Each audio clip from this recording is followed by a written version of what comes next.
your screen that the meeting is being recorded. So my name is Tarja Krum. I am the chair of Equality Within Sports Committee of ENGSO, and the committee works with promoting and advocating for equality and inclusion within sports.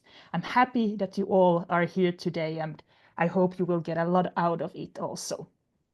When it comes to accessibility, it is important because it helps to make sure that everyone is included in sports and all the activities that are in sports, no matter their ability or background. It's all about creating fair and welcoming spaces for everyone. Today, we will learn how to make sports more inclusive and hear from experts who will share their ideas and experiences. So, before we begin, here are some few simple rules to help us to keep the online seminar smoothly. So please keep your microphone muted when you're not speaking so we can all hear clearly. If you have any questions, please type it in the chat and we will check it in the end when we have a Q&A session. Let's be kind and respectful to each other. This is a place where we can share and learn. So everyone's opinion is important, but it's really important that we are also respectful to one another. We have a great program today. First, we will have Reihan and Sarah from the ENGSO's Equality Within Sports Committee telling about the new ENGSO accessibility guidelines and how these guidelines are put in practice.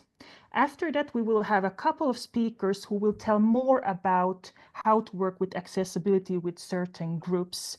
So it will be really interesting to hear more from them. But I hope that you will enjoy the session and leave with new ideas on how we can make sports more accessible for everyone. And yeah, I will just shortly present our next speakers. So first we have Sarah. Sarah is an expert on the European Commission High-Level Group on Gender Equality in Sport. She is the president of Active L, a French organization advocating for women's involvement in sports and creating safe spaces for them in rural areas. Her long-standing engagement includes serving as the former co-president and board member of the European Gay and Lesbian Sports Federation, EGLSF. Welcome, Sarah, here today. Happy to have you. And the other speaker, Reihan, who will then talk more about how to put into practice the guidelines. Reihan is the head of international relations at the National Olympic Committee of Kosovo. She's highly engaged in promoting equality and inclusion within the sports sector. Besides serving on the ENGSO Equality Within Sports Committee, she is also a member of the ENGSO EU Advisory Committee, where she advises the Executive Committee on the EU policy matters. Welcome, Reihan. Happy to have you also. Without further notice, I will give the floor to you, Sarah. Thank you, Tarja. Thank you for the introduction. So yes, we're talking about accessibility throughout today, and in particular the guidelines that ENGSO has written. A long project there's a lot of research behind it. So why did we write these guidelines? Basically to start with good governance, because our sort of guiding principle of equality asks us to make sure that equality and accessibility then is part of everything that we do. And ENGSO has two major events throughout the year, so the European Sport Platform and the General Assembly. And these guidelines were a way of sort of bringing more good governance to those events and framing how we can make accessibility and equality integrated into them. So part of that, of course, is those events are hosted. For example, the General Assembly is always hosted by an ENGSO member. So in this way, through the guidelines, what we're hoping to do is to serve our membership in helping them to be able to, when they put on an event that is sort of sanctioned by ENGSO, one of the major events or even a smaller event, that these guidelines can actually be useful to them as for the guiding principles of them for equality and inclusion, and therefore, as Paria was saying before, sort of making the space that is offered to everybody welcoming, to make sure that everybody feels that they have their space here. Having said that, we serve our membership with this guidelines, we also will make them available, of course, you know, if they can be useful to anybody at all, then that's also a great advantage for us. And Paul and us, through the communications links, I think these guidelines will be open and available. So please do take the time to have a look at them. The way that we have approached them, and move on to the intersectional approaches, as I said, it was a long time research. We spent all last year connecting with people. So we talked to blind sport, we talked to deaf sport, we talked to people who put on LGBTQI events, we talked to people who are very focused on gender equality, and the idea, and youth events as well. And the idea is really to make sure that we've covered elements in all of those events that they put on for themselves, that we can integrate them into sort of the more mainstream events that ENGSO puts on. So, for example, we have in LGBTQI events, Connie Hendrick will talk about this a lot more later on, but things like pronouns on registration badges. That's one way of showing that the event is actually open to the LGBTQI community, and that we make an effort for everybody to make sure that they have their space and they feel comfortable there. As we've gone through the research on this, we've clearly done sort of reaching out to other organizations, but we've also used a lot of the work that we do, and this is why we do projects as well. There's sort of two particular projects that I was involved in, for example. So iSport, which is inclusion in sport, and the EQUIP project. EQUIP was focused on how to make equality concrete. So this is sort of a concretization, if you like, of that actual project, as well as making all the research that we've done a reality. So those projects, the work that we do in all of those projects is actually very practical, and it's also the legacy of those projects, something like this. iSport was another sort of important project that helped us in the research for this, because iSport was bringing together disability sport, youth sport, LGBTQI sport, and events that were focused more on women's sport. So by connecting with the people, as I said, who present those particular types of events, be it conferences or sports events, we were able to see what particularities they have, and then include them in the guidelines that we've presented here.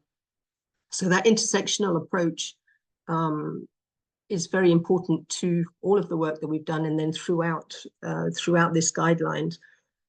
We hope, I mean, this is a first draft. It's gone through many drafts to get to this first draft already, but we're very aware well that this is it's a living document. I think as time goes on, things change. We learn more.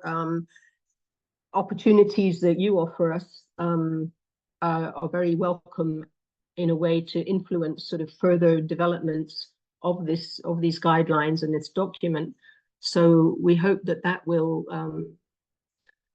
continue to live like that, and also sort of continue to grow, and in that way sort of create its use by itself. So I think, as you know, as we go to more events, as we speak to more of you, then this document will clearly develop and be enhanced as well. I think I've kind of said, I mean, I picked up a couple of examples. I could go through lots of things in the document. I I think we've done a very good job, and we thank all of the people that actually gave us input for it. So, you know, if you do, as you read through it, if you do find that there are things missing, I would just say, you know, please do send us a little message saying, you know, you didn't think of this, or this little tweak could be made here to make it even better. And in that way, we hope to be able to keep serving you. And that's the goal of this document and our work actually throughout the years. Thank you so much, Sarah, for giving sharing about what the guidelines are about. And I totally agree with Sarah that if you have any comments you think is missing from there, please let us know, and we are really happy to include them. As Sarah also mentioned, this is a living document, so we have these 2 big events in ENGSO. So we also, after each event, we are evaluating and checking if there's something missing, or should we write something in a different way. So we are also really into having this as a living document. And thank you everyone who have contributed with your thoughts and some materials you already have from before, because it also helps that you don't need to start every time from beginning, that you can also use what others have used. So if you don't have, maybe this can also inspire you to start with doing your own guideline for your organization. Okay. So next, do you want Sarah to mention which one is your favorite one in this guideline? Which is your favorite Favorites, action? I'm not sure. I'm not sure I can give a favorite. I mean, I personally learned an awful lot by talking, for example, the Finnish Paralympic Committee, where they have their own checklist for their events. And just from that checklist, I learned an awful lot from looking through documents that we were offered from blind sport and deaf sport. There were things that, you know, I would never have thought of that I think are just amazing. Or, you know, just silly things like we talk about disability sport, you know, make sure that there's a ramp if there are steps. Well, I mean, you know, that ramp, there are certain conditions, or you end up with a ramp that's completely unusable because you end up, you know, it ends up being like a ski jump more than a ramp that's useful to anybody. So, you know, the help that we had, and I think the learning that we've already done is enormous. But I couldn't pick out a favorite. But that's good that you said that when doing this document, you notice and you learn things that you didn't know, and you get more aware of different groups. So it's also a learning journey. Thank you so much, Sarah, for presenting the guidelines. And as also Sarah mentioned, please check in the chat. There is the guidelines are there, and they will also be, or they are also on our web page. Next, we will have Reyhan Halili, who will tell us about putting these guidelines into practice. And Reyhan's organization, the National Olympic Committee of Kosovo, is for the moment planning the big event European Sport Platform. And Reyhan will tell us more how it has been to put it into practice. So please, Reyhan, the stage is yours. Hello. Hello, everyone. Thank you, Tarja. I'm here representing Kosovo Olympic Committee. And as you said, that Kosovo Olympic Committee has been voted from ENGSO as member of ENGSO and a partner in Sport as Value project for hosting the European Sport Platform and the final event of Sport as Value project. The event is scheduled to be held from 21st to 23rd November this year, and it's going to be held in Pristina, Kosovo. We will be host as Kosovo Olympic Committee, and we are pleased that we have this honor to have all members and all partners coming to Pristina and to join the European Sport Platform. As per, can you move, Tarja? As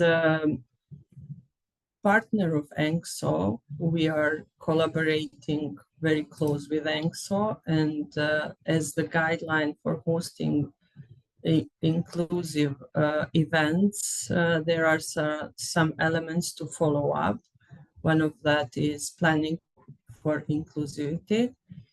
And since we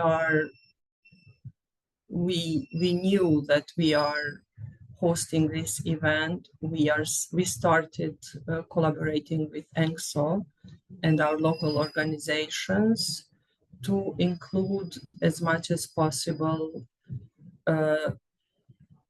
people with special needs and gender equality groups. So since we had plenty of time, we had a lot of time to, it allows us for adjustments, for adds, and for changes. And we are in a good way of organizing this huge event. And we would like to thank all members of Secretariat of ENGSO, which are working closely with us. So there are a lot of things to do in this process, but we are in a good way. So in this event, another element to follow up based on the guideline is communication strategies. We will try to use as clear as possible the simple language, and we will avoid all jargons. All information will be shared in written, visual, and audio format.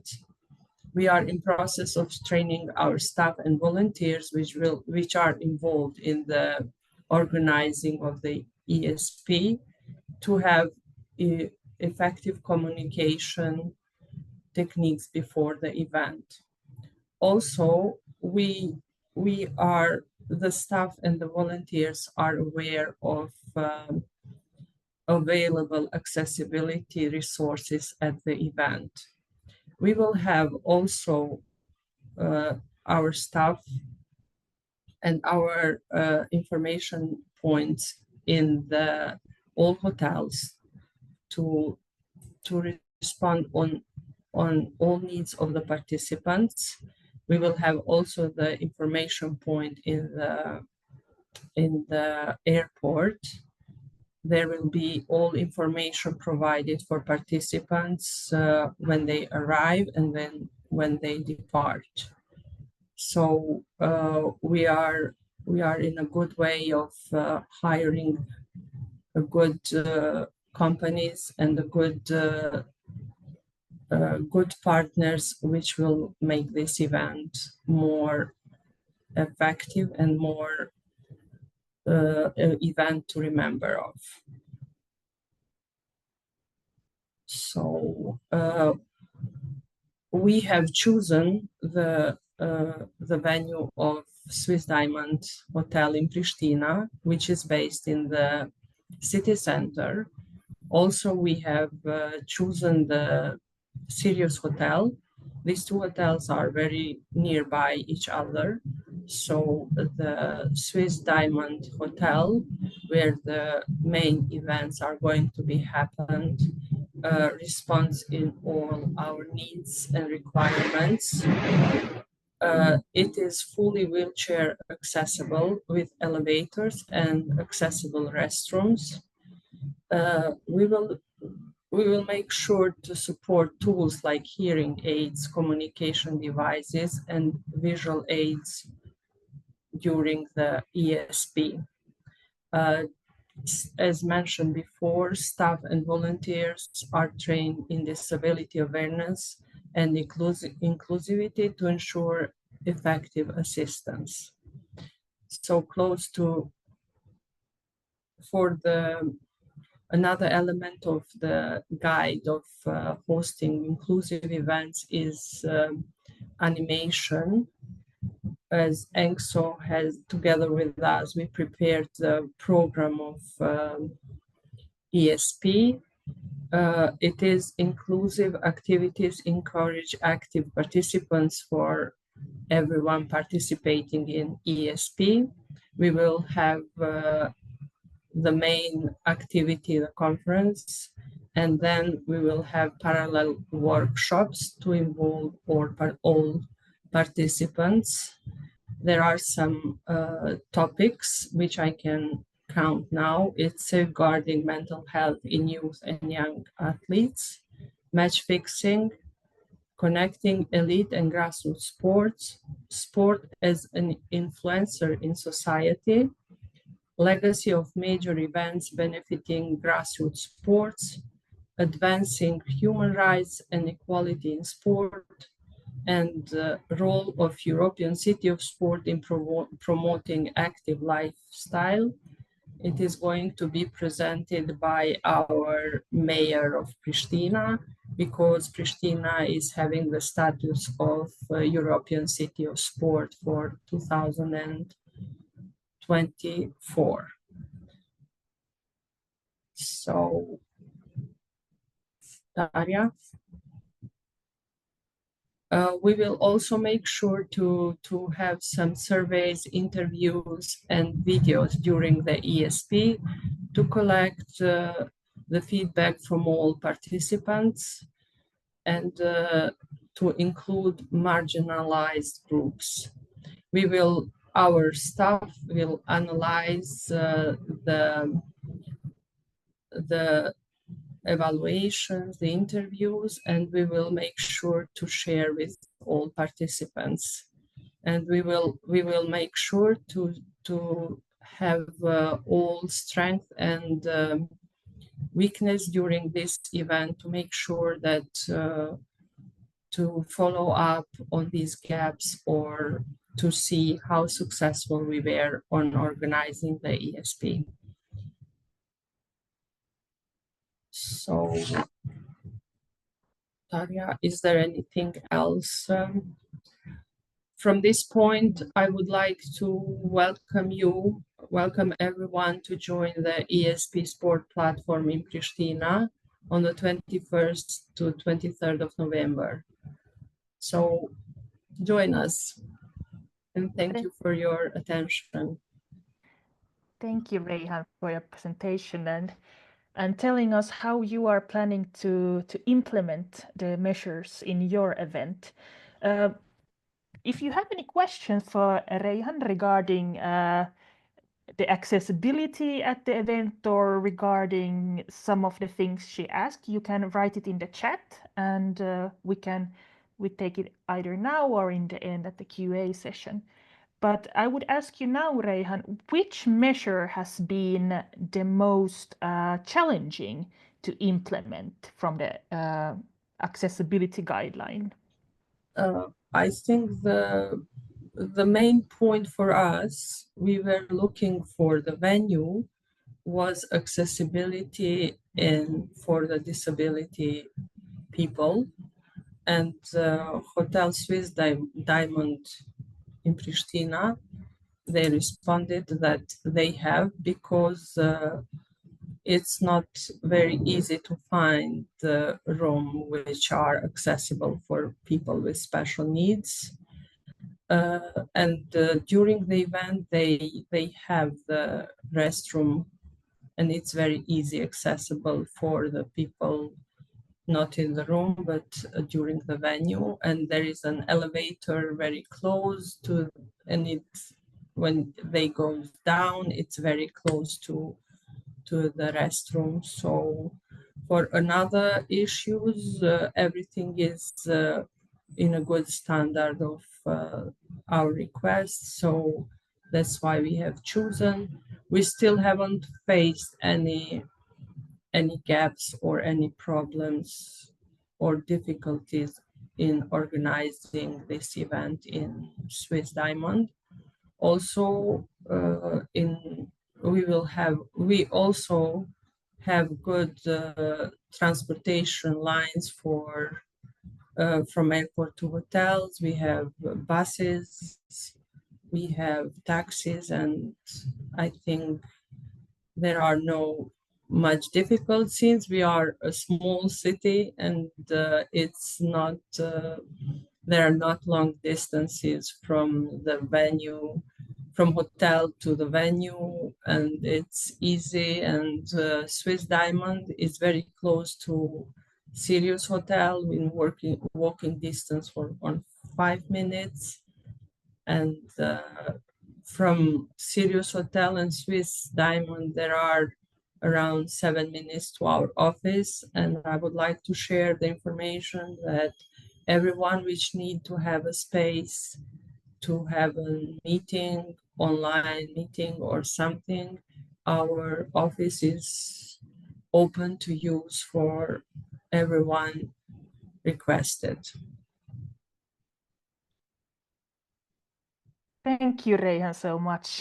It was really interesting to hear, and we are looking forward to see the event and how you have implemented all the measures. Thank you. We are Next, happy to have you here, all of you. thank Our you. pleasure. Okay. You know, it's Yeah. time when we are discussing and talking, and then time is coming. We are close to. Exactly. Thank you, Reihan. Thank you, Tarja.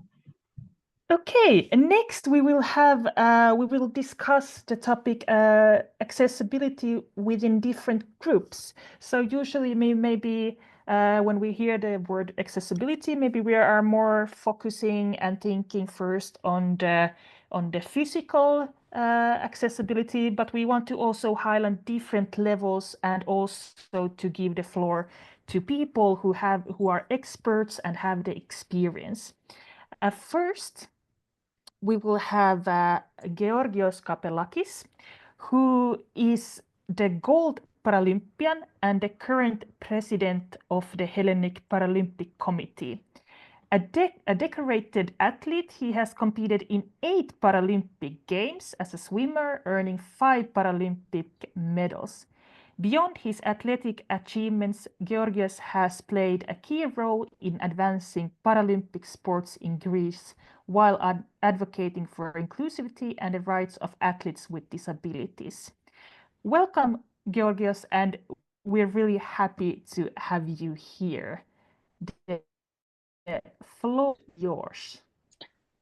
Thank you very much for the invitation. Hello to everybody. I'm very happy that I'm here today with you to say about my experience in Paris, because it's very important to see how during the year the Paralympic Games can be more exclusive, more accessible, and more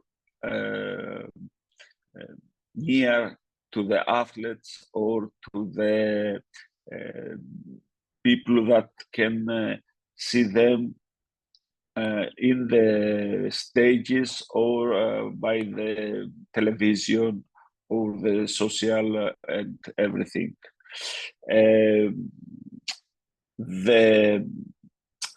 The general view is that the games were incredible.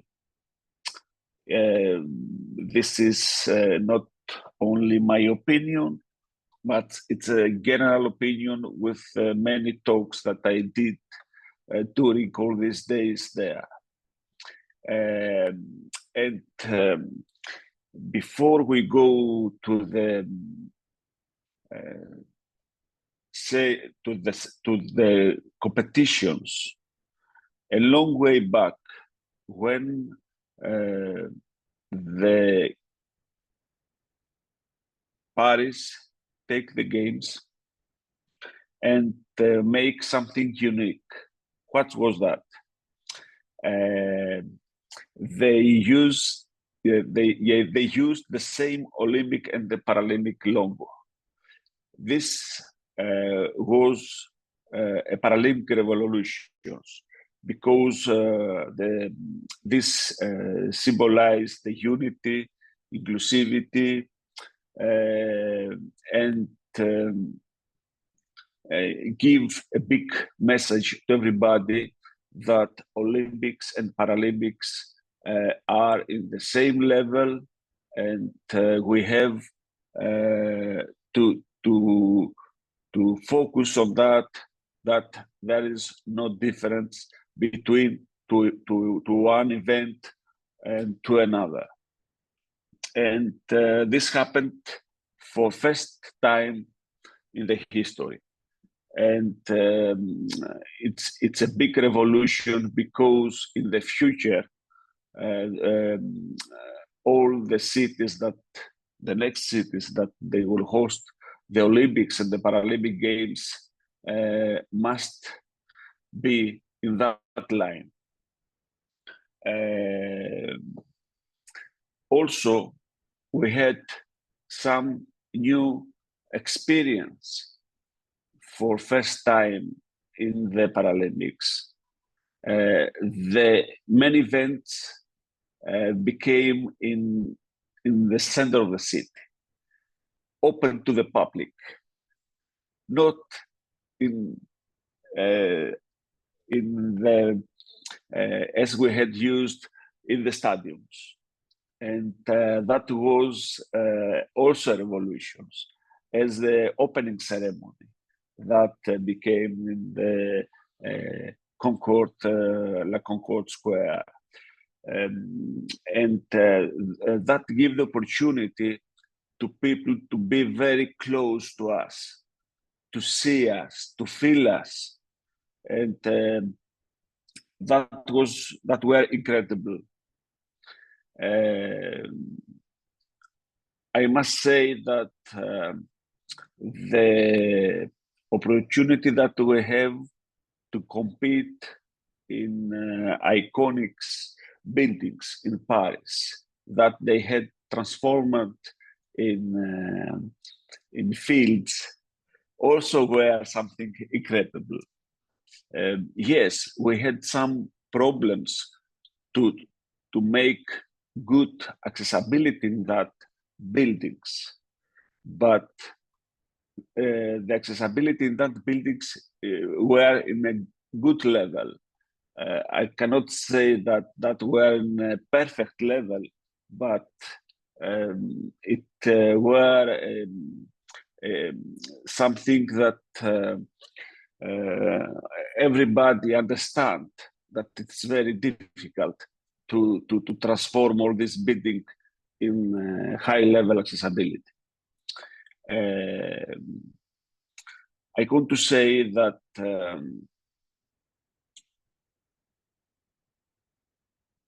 the Paris is a city that everybody listen that they can go there, see every iconic touristic places there. We're happy, but we see that and the Paris need to make steps forward for the accessibility. Metro have big problems. The ramps around the city must fix more. The blind lines must fix more. And it's not only that I say that. They say that in the future they will invest billions to transform Paris in one of the most accessible cities in the world. And this is the most important thing that leave the competition of the Paralympic Games. They said, okay, yes, we did the Paralympic Games in Paris. We had some problems, but we say now to all of you that we will not stop there. We will make steps forward to make the big change, to give the opportunity to all the people with disabilities to can move to have the opportunity to enjoy the city as all the people. And for me, this is the biggest win we had in Paris.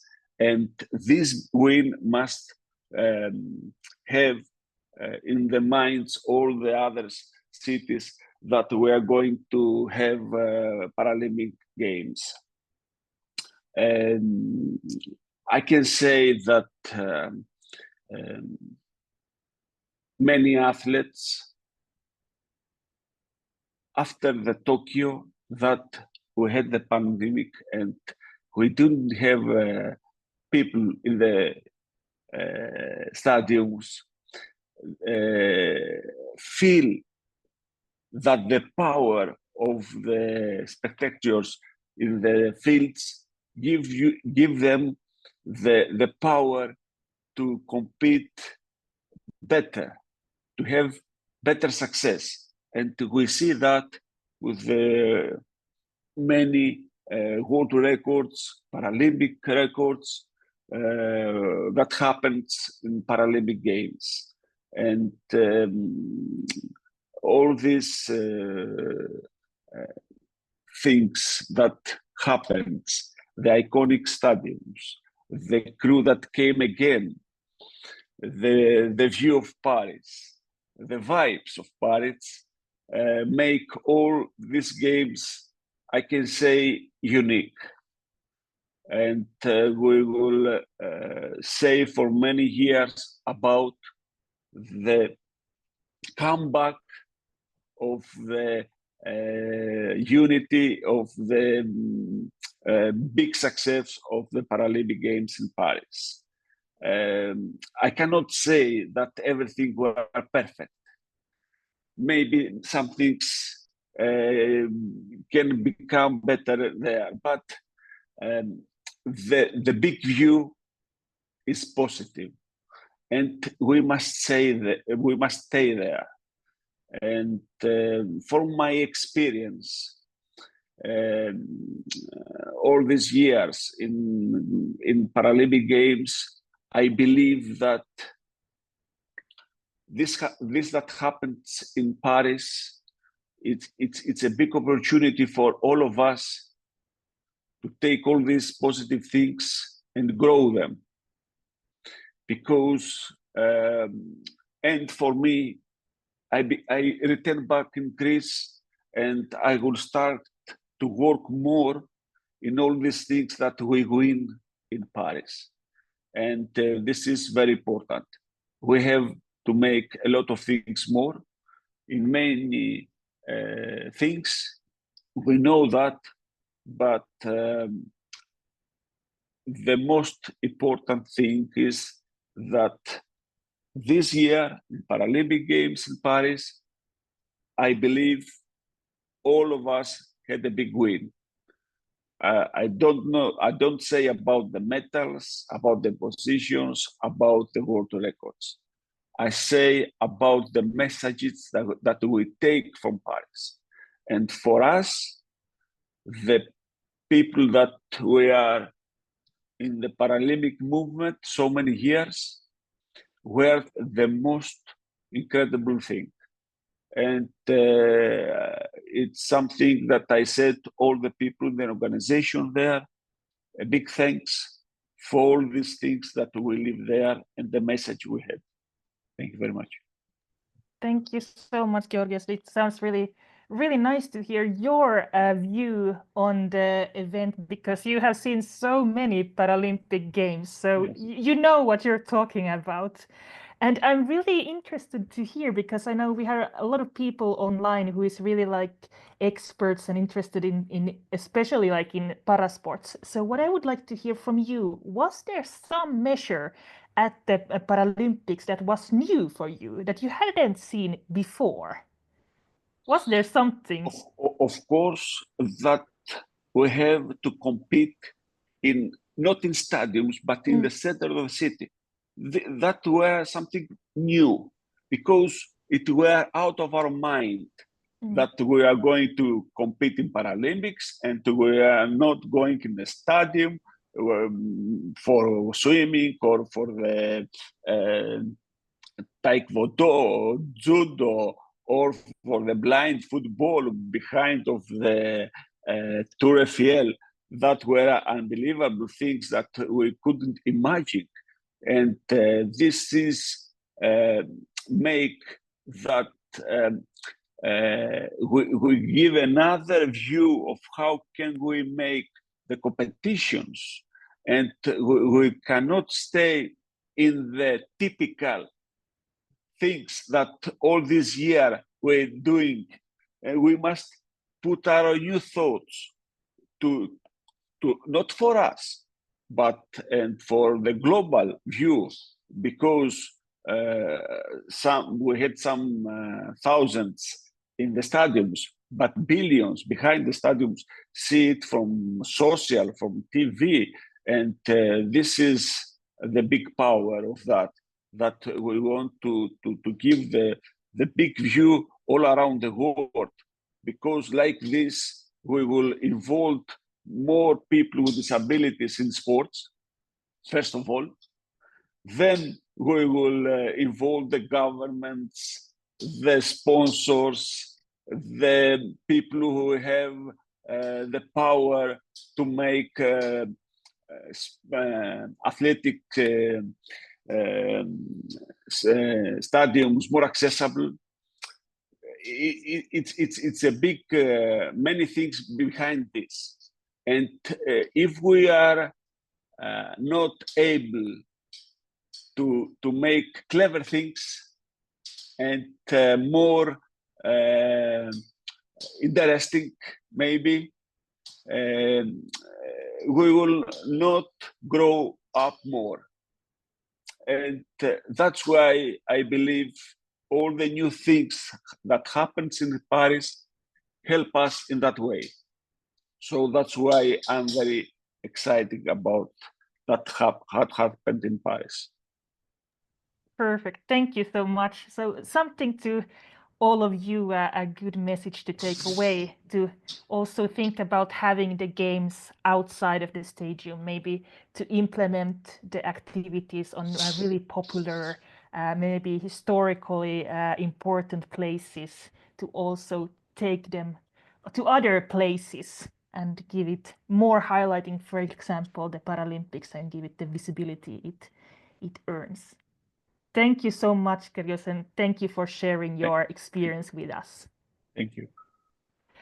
Next, we will speak more about LGBTQI plus questions in sport and the accessibility regarding these topics. And as our next speaker, we will have Conny Henrik Scheilike.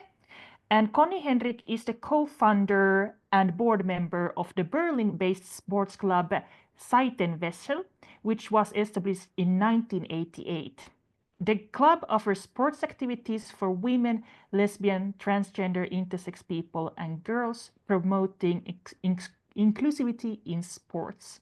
And Seitenwechsel means changing page in English. Conny Henrik is a founding member of the European Gay and Lesbian Sports Federation, where he served as the co-president from 1999 to 2006. Currently, Conny Henrik works for the Berlin Senate Department for Education, Youth and Family, focusing on diversity and gender mainstreaming. Welcome, Conny Henrik, and we're really happy to have you here. I will just take the slides and then share your presentation.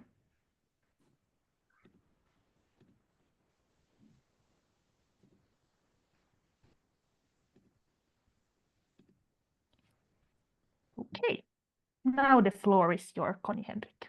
Thank you so much, Tarja, for giving me the floor and for the opportunity to speak in this webinar. Little correction, of course, not I myself personally have been co-founding member of the European Gay and Lesbian Sport Federation, but my club, because the clubs are members of the European Gay and Lesbian Sport Federation. But I had the opportunity to serve as co-president by the time. Yeah, so how to start? Dear Europeans, there are so many ways to look at LGBTQIA plus accessibility from different angles. In some European countries, being gay or trans, or even talk about it, is being criminalized, again in history. I have decided, therefore, to take you on a short personal journey, which is from a German perspective, which is comparatively privileged, of course. I will talk here about grassroots sports with a sports for all approach. And next slide, please. I'd like to start with a few figures with research to give you an impression how gay, lesbian, transgender, intersex people feel about the situation in sport. 90% of respondents to the Outsport study from 2019 said they feel that homophobia and particularly transphobia in sport is a current problem. 20% refrain from participating in a sport of interest due to their sexual orientation and or gender identity. We're talking about accessibility. 16% of respondents who are currently active in any sports have had at least one negative personal experience in the last 12 months. I would consider these numbers as too low compared to reality. You can see the share is higher among trans people, especially among trans women. I can say as a trans person myself, I am misgendered like on a daily basis, every day. And this is how it starts. It's like microaggressions, or people just address you in a way they feel you should be addressed because it's their picture. They have their glasses, their traditional glasses on their noses, and if a person is perceived male, they address the person as male, and that is not an aggressive attitude necessarily. Still, these figures indicate a severe lack of accessibility for LGBTIQA people in sport. And next slide, please. There's some parts missing. So maybe you can press again. All the text is missing. Oh, it comes like a lot of tipping now for Tarja. I'm sorry. Okay, so bits of history. 36 years ago, my club was founded, Seitenwechsel, which means exactly means changing sides, which is a sport term. You change sides in tennis and handball or so, and obviously it's a word game. Changing sides to be from the other side of the river, maybe. So it's like a little hidden word game for the communities I speak for here.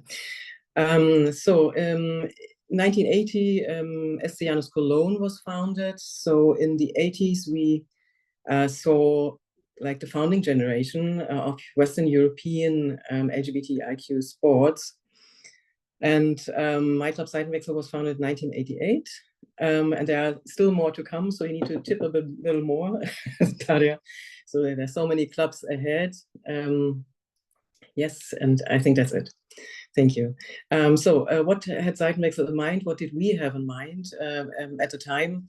Actually, we wanted to provide a safer space for lesbians in the first place by the time. And most important, we wanted to run the club by ourselves.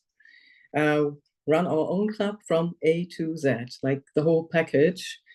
Management of sports clubs was and still is, at least in Germany, a male domain. And it is generally structured hierarchically. Chairman, treasurer, secretary, and women are still more likely to become the secretary than the chairwoman in a sports club or a sports association. So in the 80s, we experienced the founding generation of queer sport, and I was happy and able to be part of it. And so I'd like to give you a few personal overview of events maybe. And Tarja, there's still more to come. Yes, there we go now. Back please.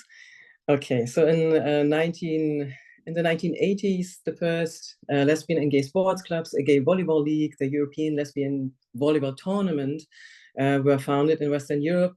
At this time, I'd just like to mention this, we had no internet, no mobiles, communication was being done by letter, by telephone, and by fax machines. So this is how we actually managed to get in touch and to hear from things, because it was not in the daily newsletter, it was not on the television. So in 1982, the first gay games took place in San Francisco, USA. The gay games were the idea of a former Olympian. And still, and we heard about the Paralympics today, still the IOC started a legal dispute at the time because the gay games were actually supposed to be called the Gay Olympic Games. And obviously the IOC didn't like it. So the gay games are still the gay games as of today. In 1989, some of the mentioned clubs here co-founded the European Gay and Lesbian Sports Federation in The Hague with the idea of creating a European version of the gay games, the Euro Games. And in 1990, the first team Berlin traveled to Vancouver, Canada, to take part in Gay Games 3. And these were also my first gay games, and it was a blast. It was huge. It was like I was 24, and it was so exciting in 1990 to see so many queer people gathered. It was thousands, I think about 2,000, 3,000 people by the time. And it was shocking, so to speak. In 1992, the first Euro Games then took part in The Hague, Netherlands. And in 1969, we had Euro Games in Berlin in this year. I visited the annual General Assembly of the European Gay and Lesbian Sports Federation in Cologne, and there were 2 persons in the room of about 30 that were perceived as female. So it was Christelle, a French woman from Paris, and I. So I look different by the time, but at the time I was perceived as female. In 1999, we had to challenge the assembly to introduce a male and female co-chair in the EGLSF to achieve a better male, female and lesbian representation. And actually we needed the help of the former female co-president and the female vice president of the Federation of Gay Games. They had that co-presidency already at the time. And they attended as guests, and they made a rousing plea for the concept. And thanks to them, we succeeded against the resistance of the current male board members by the time. So we had a male president by the time. And in 1999, we had a co-presidency for the first time. I'm telling you this to make it clear that even within the LGBTIQ communities, individual groups behind each letter may have very different experiences and experience specific exclusions. And Sarah already talked about the very important intersectional approach. And if we put on our intersectional glasses, which we should wear all the time, of course, there's further racism, there's further discrimination based on racism, ableism, ageism, and so forth. We need to address.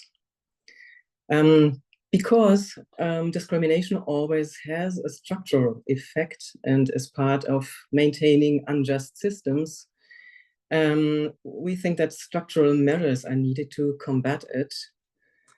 And therefore, Seitenwechsel decided in 2013, we were still a club for women and lesbians. We decided to welcome transgender people to the club, and by changing its name, so we added trans to our name. But the decision was preceded by a process of consulting a trans organization on how to make it work. Because it isn't sufficient to just change the label, the name of your club, and then you see how it goes. It's a very important aspect of change management not talking about, but with the people who should be included and invited. Then the inclusion of intersex in the association and the name of the change of the name of the association followed in 2015. Again, after consultation with the local intersex organization. So who's Seitenwechsel today? We are still 3 board members, but 5 employees. So part-time staff. We are 1,200 members, and we have about 80 sport groups and more than 30 sports. And in addition, we have cooperations with schools, with girls projects, with queer youth centers, and so on. Yeah, so it's really huge. Meanwhile, although there are even larger sport clubs in Europe. While we were building our own expertise on gender and sexual diversity and how to deal with resistance even within our own membership, 5 years ago, we decided to work even harder on gender diversity in sport at a structural level. We wanted to develop a framework and a toolkit for those who want to bring about change, for those who want to accept the fact that there's more than two sexes, more than 2 gender identities. And therefore, Tarja, please, next slide. What do we have here? And one more, please. And one more. Thank you. So what do we have here? My club has developed a toolkit, including a charter, which is called Gender Diversity in Sports.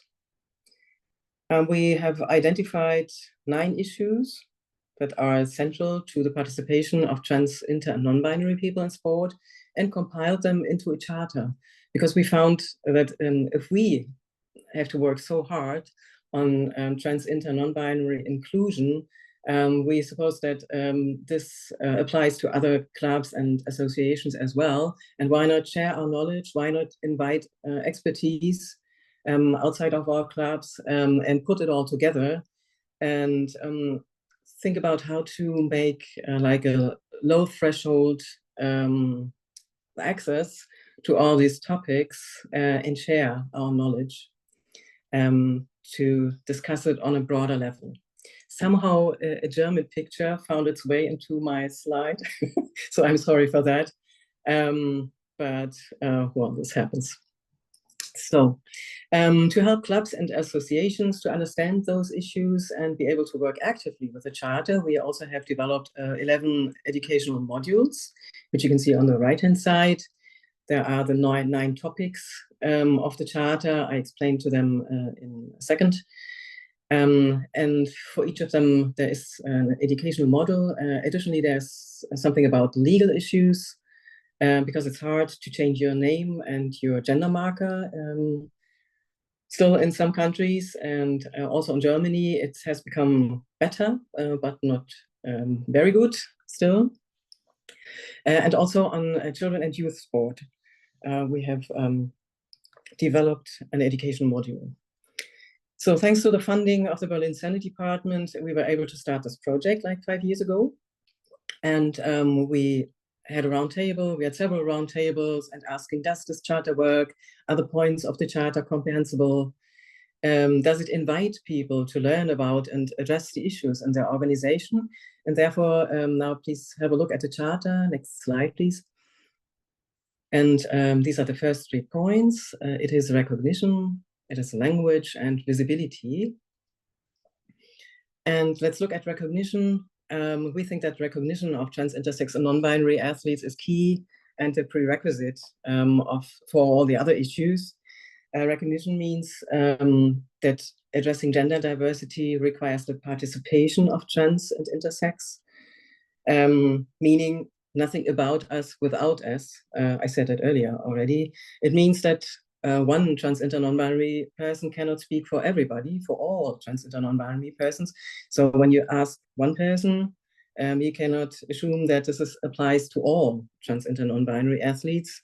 which is also true, of course, for other discriminated communities. Also, the TIN athlete should not be held responsible for gender diversity in the organization. So it is the duty and responsibility of the board and all the members, of course.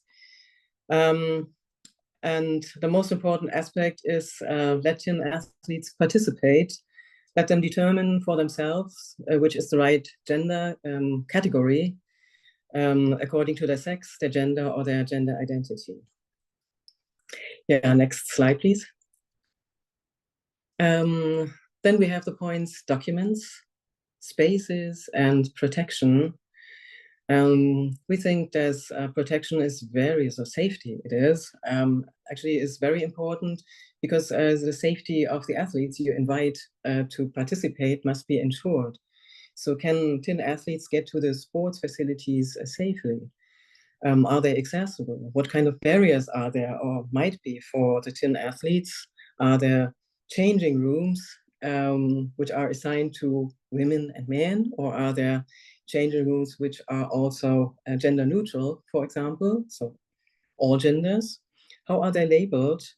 And what happens? Are there safety measures if a TIN athlete is discriminated against?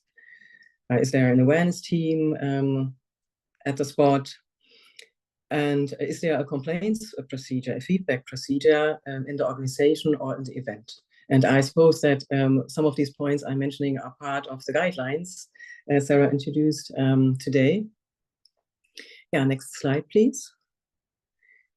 When we address discrimination, we can only do it in an intersectional way. We said it earlier. Also, there are a few more points here in our charter, which is innovation and communication. Innovation means maybe the structure you have for your sports, because most presumably have like girls department, boys category, have women and men, and maybe this does not apply for non-binary athletes. So therefore, you might need to think about gender inclusive sports programs, or how can trans athletes take part in the women or men category? How is it possible? Are there rules that apply? And if you're doing all these things and think about it and try some first steps maybe to make your organization, your event more inclusive, communicate it. Tell the people that you are actively trying to make your event and your organization more inclusively, and that you're happy to receive reports about the goods and the bads, about what works and what does not work, of course. Communication is key here. And also the charter is, of course, a living document, and we might change it in the future. Okay, challenges. Next slide, please. So I'd like to come to the end. It can be difficult, of course, if you want to be innovative, if you want to challenge like the common structures of your organization, the way people are used to used to sports, their sport group, their changing facilities. So it can be challenging. But it is a matter of determination. We think accessibility does not come for free. It is work, it is a process, but stay focused, deal with all the resistance there is. Be kind, be nice, sometimes be also you can get mad at people, but find allies and support, produce more good stuff, keep fighting. And last slide, please. Yeah, so we think that every step is valuable. You just need to start and be a good ally, please. Support us, and we would be very happy if you're interested in our charter and visit our platform, charter.seitenwechsel-berlin.de. And of course, there's lots more I could have talked about, but there are time constraints. There is, of course, homophobic bullying on the pitch. There's homophobic bullying in the organizations, transphobic and stuff. So there are so many things I could have addressed here. But I hope it was a bit of it was interesting for you to join me on my little journey. Thank you. Thank you so much, Connie. And it was really interesting to hear what your organization has done, and congratulations for growing so big. It's really impressive. I think how you concluded here with that it's a process, it's a journey, and I think that's something we need to everyone keep in mind when we are working with accessibility and inclusion and equality. It is a journey, and it takes time, and you need to celebrate every step you take. So I think it was a really good what you said there in the end. So thank you so much. I noticed that your colleague, I guess it's your colleague who had put in the chat also the links to this charter and these materials you mentioned. So please take a look at them, and I'm sure this can give a lot of input to also your other organizations. So thank you, Connie Hendricks, so much. Okay. Next speaker we will have is Andrea Macquarie. And Andrea Macquarie will speak more about women in leadership positions, and when we talk about accessibility from that aspect. Andrea, she's an Olympian and a leading expert in organizing major multisport events. She represented Yugoslavia as a Slovenian alpine skier in the 1984 Winter Olympics before going into sports management. Andrea has held leadership roles in the organizing committees for the Olympic Winter Games in Salt Lake City, Torino, and Vancouver. Currently, she runs her own consulting firm and serves as a vice president of the Commission for Women's Football at the Slovenian Football Association. She also contributes to the EU project Building European Safe Sports Together. Welcome, Andrea, and we're really happy to have you here today. Thank you, and very nice opportunity also for me to hear all these other angles, which we're all aware of, but we all need more opportunities to connect on various levels and aspects of equality, equal opportunity, inclusion, and so on. So, like you said, I will speak from one of those perspectives, focusing in particular in the leadership positions in sport, and of course from my point of view, from my experience, not in general. Hopefully through my living through this, I can share some of the points. However, just like Connie Hendrick mentioned, there are many aspects that could be discussed here, but I'll narrow it down to this. So I've held many different roles in sport. We can go to the next one. I started as an athlete, as you mentioned, in alpine skiing in former Yugoslavia, and the one we could go to the next slide. And in 1984, I found it amazing to find out that actually at that time I was one of 274 female athletes participating at this Winter Olympic Games in Sarajevo, which was only 21% of all athletes then. So it took 40 years until this year for Paris to come to a point of gender-balanced Olympic Games. To me, it seems forever. I thought it should have come a long time sooner.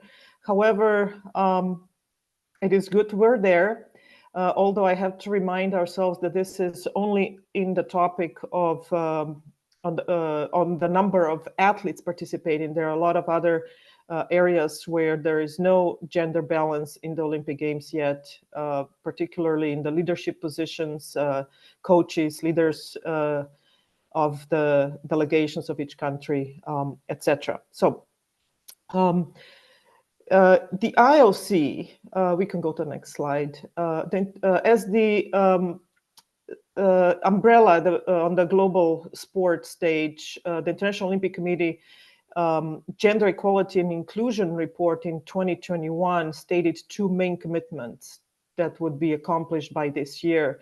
One was gender equal Olympic Games, which was achieved in Paris, and the second to accelerate gender balance in sport leadership. So this is from the perspective of the umbrella organization. It is great that there's a lot of good work done in that perspective, and guidelines and leadership is important that it comes from that level. Now, I would like to explore a little bit how International Olympic Committee and all this umbrella organizations, guidelines, recommendations, even requirements come to play in different levels of sport, in particular in my home country, in Slovenia. So we can just go to the next slide.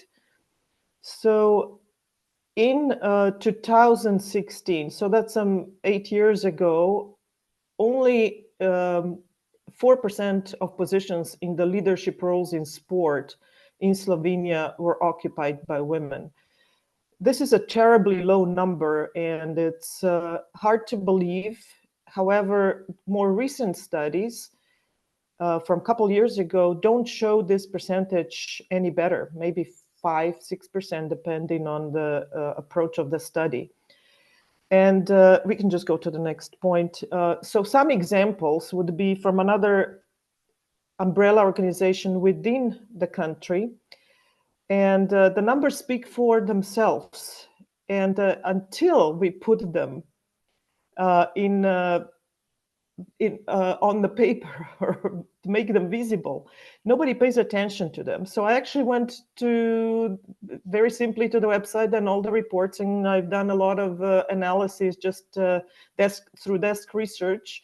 And one of them is the numbers that we can see from 2022 assembly. That was an election session for the mandate for the membership, for the leadership of the National Olympic Committee of Slovenia. This is also an association of national sport federations. So within all sports in Slovenia, at this General Assembly, there were 133 people present, and of that, only 17 or 11% were women. So if you look more closely, you see that it's no wonder that women cannot be chosen for leadership positions through this pipeline, because first of all, the national federations don't send them as candidates or as the people that actually make any decisions or provide opinions on behalf of the organizations in these general assemblies. So there needs to be a lot more done, but the numbers are quite terrifying. In all of this, I have otherwise several more tables where you can see the disparity between men and women. But if we just look at the two councils, professional council for elite sport, only 2 women and 15 men. This is current situation for the 4-year mandate.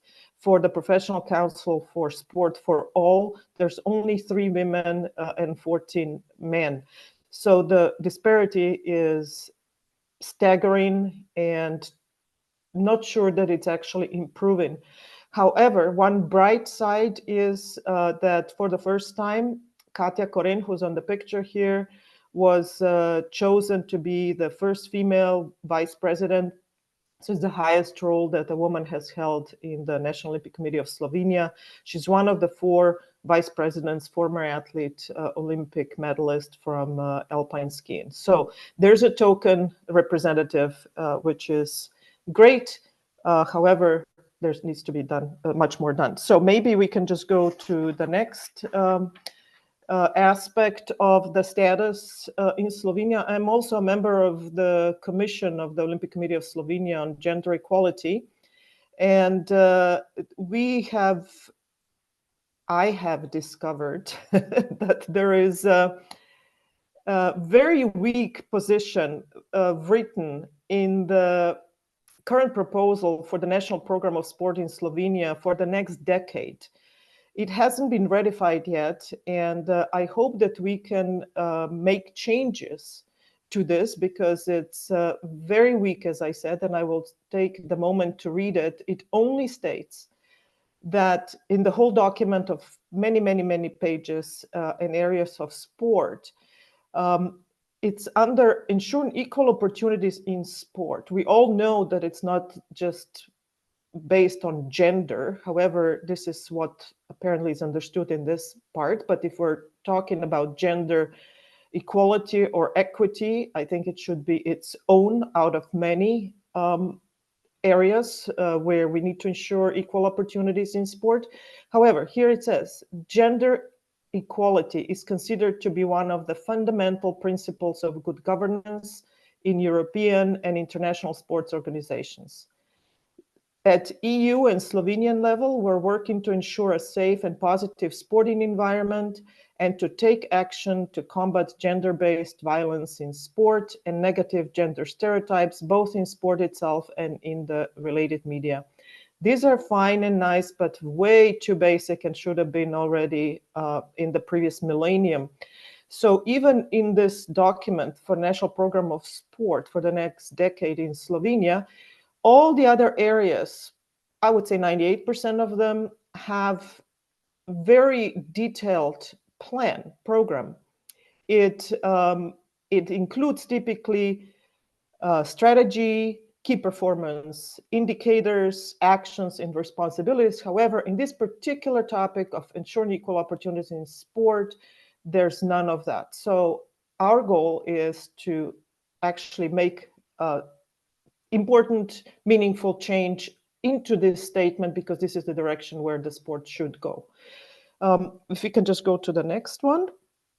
So there's one other area where I've worked in Slovenia for the last 14, 15 years as a volunteer, especially from my interest in making a meaningful difference in women in sport in Slovenia. And going for a moment to take a look at the FIFA global strategy. So focusing on sport, on women football for a moment. FIFA has a strategy to double the number of women playing football to 60 million by 2026. So this is an incredibly accessible sport for women. 30 million women, more than 30 million women play sport around the world. However, in the leadership positions, that is not reflected at all, nor is reflected the understanding or acceptance of women playing football. So let's just go to the next topic. So FIFA has some incredibly good guidelines and good leadership from the women's side that are actually striving for improving the situation of women in football, but especially from the leadership positions. And here is one of the key goals that they identified is that every national football association in the world should have a woman in the executive committee. So this, I think, is good, inspiring, top-down, values-based strategy. But how do we make it to trickle down to the clubs, grassroots level, and so on? So this is important to have these guidelines, because without these guidelines, this is how currently the Slovenian, we can see the next slide, how currently the Slovenian women, the Slovenian Football Association, National Football Association, looks like. The structure currently is president, 4 vice presidents, secretary general, all men. You can see this executive board, 16 people, all men. Supervisory board, 5 people, 1 woman. Board of arbitration, 5 people, all men. 27 commissions, only 3 presidents. 12 out of 196 people. That means only 6% in the commission are women. Only 18 women of 96 employees in the federation's office. Now, there are 10 clubs in the first women's league. There are currently 3 female presidents out of 10, so that I consider quite an incredible improvement. I'm pleased to say that I was the first female president of the first league women's football club in Slovenia. And since then, since 2018, there are 2 more, and I'm very pleased to see this progress. However, this is just one small aspect of the whole picture. So if we can go to the next one. So if we, without the guidelines, the picture would remain as it is in the Slovenian football. However, because of the requirement by UEFA, good governance, that each association must have gender representation in executive committees, at least 1 woman, the National Federation last year adopted amendments to the statute that stipulate, as you can see here in red, at least 1 woman must serve on the executive committee, supervisory board, and arbitration board of the football association. So this is a major step forward. And I like the word that it says there, at least. And then if we can go to the next one. Not to read all these details, but what's in red, basically.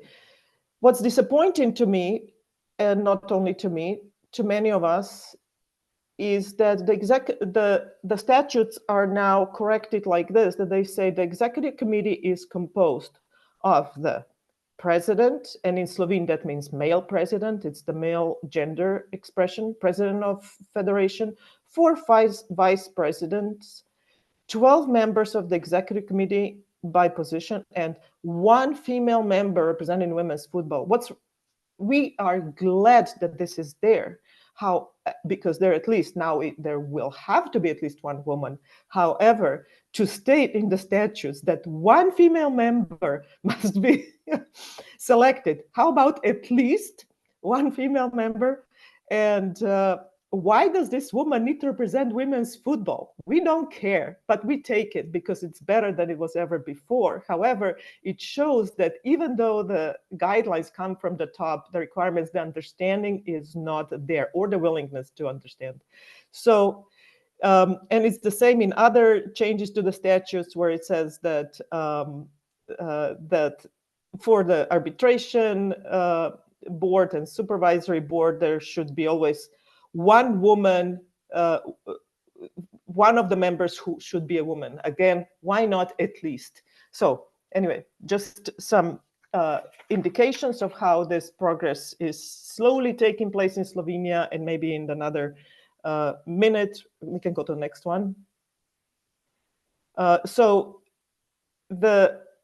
as a volunteer president for the past 6.5 years, of the women's football club in Radomlje, I made a priority that we're not going for gender equality, but we're going to prioritize women, giving them the opportunity to see how they become leaders, how they can take decision-making roles. So the majority were quite unique in this regard. We were at the time. Now there's another club that's similar to this. So all the women were president, secretary general, treasurer, most of the executive board member, 9 coaches of 11, etc., etc. So on all levels of sport, because these women, without this prioritizing, they did not have these kinds of roles in the past. So within the club. So next one.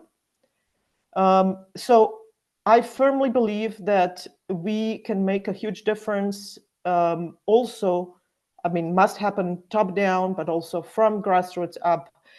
This is not new, but I firsthand experienced how difficult this is to do it in the grassroots, but it's hugely important to marry this top down and bottom up approach.